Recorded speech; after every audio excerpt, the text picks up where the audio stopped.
Hey everyone, it's Dr. K. So it's that time of year where people are reflecting on the goals they've achieved this year and they're thinking about their goals for the new year.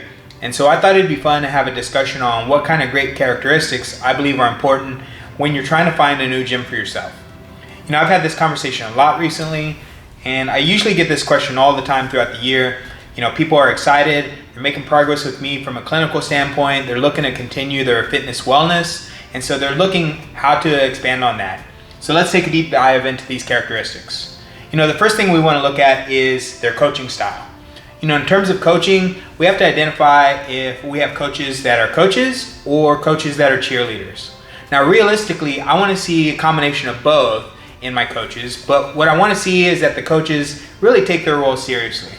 A good coach, they can go around cheering on different members during the workout, they can joke, they can have fun, they can encourage people to continue working hard. But what I see, very commonly in gyms, and especially when talking to injured athletes, is that, it seems like their coaches are sometimes more focused on the cheerleading portion rather than coaching. And what those coaches should be doing is going around cheering people on, but they should also be going around talking to people about their technique, slowing them down if necessary, giving them cues about how to change up their workout, and not just be exclusively cheerleaders. Beyond that, I really want to see professionalism in my coaches. What are their training certifications? What have they gone on? What kind of specialty courses have they taken? Olympic lifting, active exercise, nutrition, gymnastics. They should be involved in some sort of continuing education as a professional so they can continue to improve their skill set, which means better results for you. I want a coach who's involved and open to the idea of learning from others, whether it's other coaches or other professionals along the healthcare spectrum. That way, they're not just involved taking notes and taking into account what they could work on to improve themselves as a professional and improve the lives of their clients. Now, typically what we see in research is that class size is highly related to injury rates. So let's be honest, we want to be known as a person and not a number. We want to personalize the experience you get here at Rebel Mobility and Fitness, and we believe in offering a quality experience versus quantity. And that's why I only see one client for one-on-one sessions every time they come in. Now that person is getting my dedicated time to fix their problem. Now in a gym setting, when class sizes are smaller, coaches have more time with each member so they can make sure members are doing the right scaled version of the workout for where that person is individually along their progress. Now typically what you want to see is about a 15-to-1 or maybe even a 20-to-1 ratio for class size to offer a better, more detailed level of coaching during the class. Now, in terms of the time frame, if you're looking at their programming, you have to take into account that an hour-long class, there's only so much time, and the coach has to be able to go through everything properly. Do they encourage a proper warm-up, a proper cool-down, even if it's outside of the class size?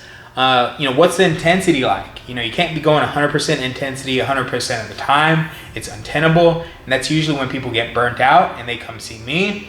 You also want to see that person is getting stronger for sure, but most people are actually going to respond better long term when they're injury free, so they're not doing just strength-based exercise programming 100% of the time.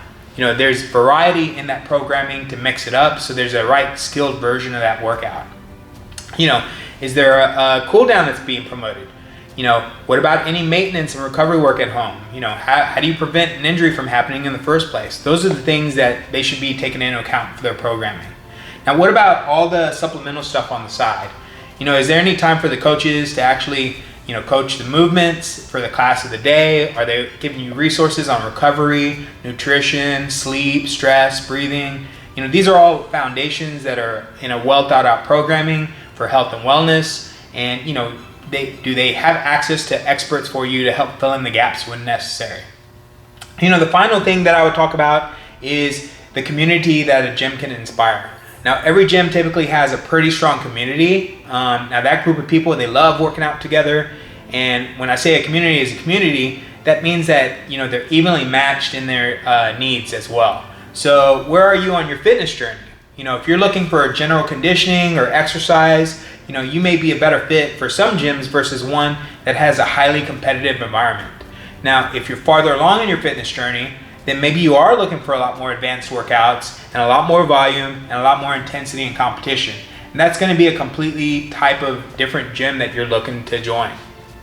So I hope this gives you an idea or framework to choose the right gym for yourself. If you think I missed anything, or if there's any other components or any other way that I can help you out, by all means reach out to me, let me know.